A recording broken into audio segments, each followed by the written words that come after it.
హర హర మహాదేవ. ఇదే మానస సరోవరం. బ్రహ్మదేవుడి యొక్క మనస్సంకల్పంలో నుంచి ఉద్భవించిందే మానస సరోవరం. కైలాస పర్వతం పరమేశ్వర స్వరూపం అయితే మానస సరోవరం పార్వతీ అమ్మవారి స్వరూపం.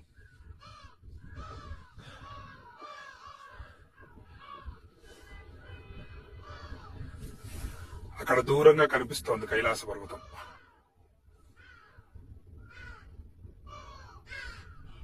అదిగోండి, అది కైలాస పర్వతం.